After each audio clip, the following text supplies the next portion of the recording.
to bandits, kidnappers, and sponsors of terror.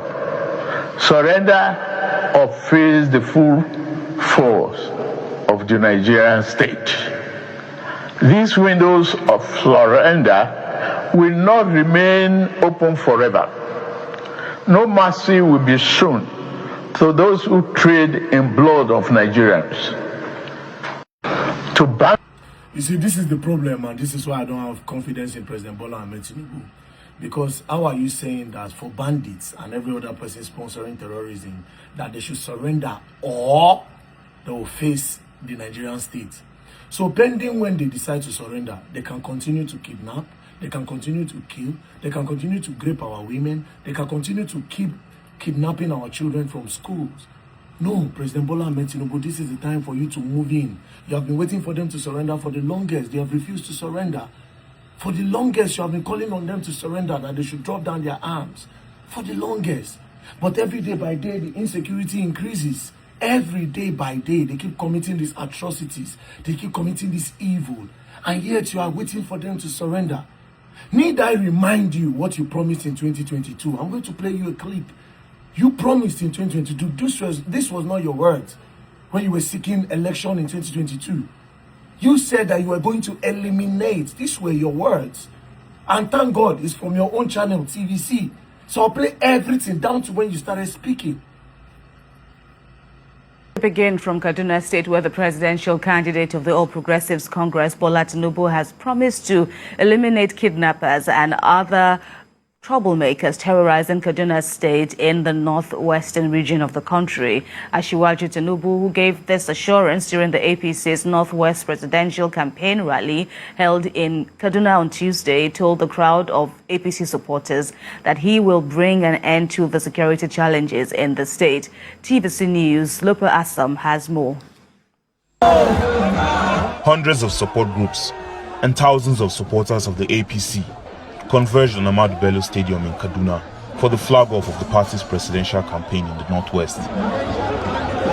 And on the eve of this event, the presidential candidate of the party, Bola Ahmed Tinubu, together with his entourage, visited Birnin Gwari to sympathize with the emir and his people who have been in the direct line of fire by terrorists.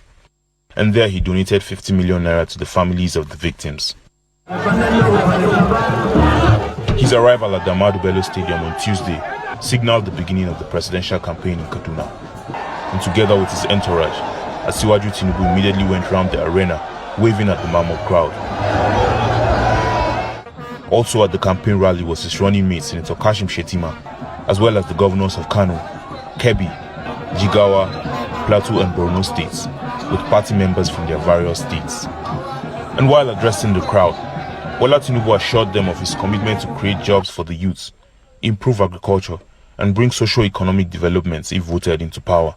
The region has been the most hit by terrorists in recent times, and Bola Tinubu promises to effectively tackle those troubling the region when elected president. All those troublemakers, violent kidnappers, killers, all troublemakers of Kaduna, I assure you, we will eliminate them. El-Rufai has done a good job. Go around Kaduna, you see how organized, how clean, and he has moved the internally generated revenue up. The host governor, Nasir El-Rufai, is pleased with the overwhelming support shown to Asiwaju, and is also convinced that the party will emerge victorious in the zone because of his numerical strength. What you have seen here, we are satisfied. Northwest has done well, Kaduna has done well. We've set a new standard. And I'm very grateful to all of you. Several Northerners have voiced their appreciation of Bola Tinubu for the support which they say he has given to the North since. So when are you going to start eliminating them? You said you would eliminate them. Now, this one you said in Kaduna, you also repeated this thing in Abuja. You also repeated it in Lagos. So at what point do you start eliminating them? Because while you are waiting and you are giving them time, that they don't surrender, that you are going to, no.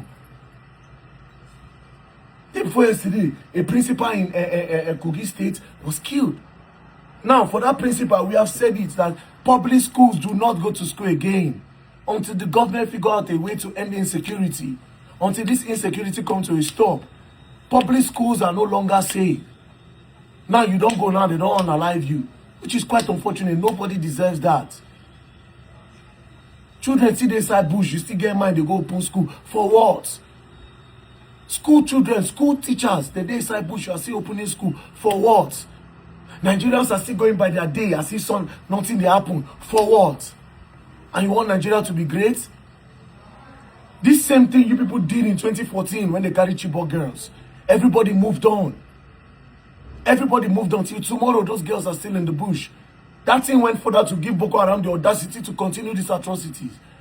That's why in this one, we should not move on. There's little one person can do. How many shout, I won't shout.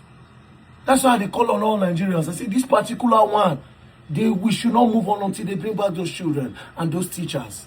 And as for President Bola Ahmed Tinubu, for how long are you expected to wait for them to surrender? And if they don't surrender, when are you expected to move into the bushes? Because you do not give them an ultimatum. You do not even say, okay, I'm giving you people 3 days to surrender. If you don't surrender, we are moving in hard. And we are going to bring you people down. We are going to do this, do this. No, there's no threat. You look like you are sympathizing. You are begging them like you are so scared of them or something. You are the commander-in-chief of the armed forces, for crying out loud. Jesus Christ.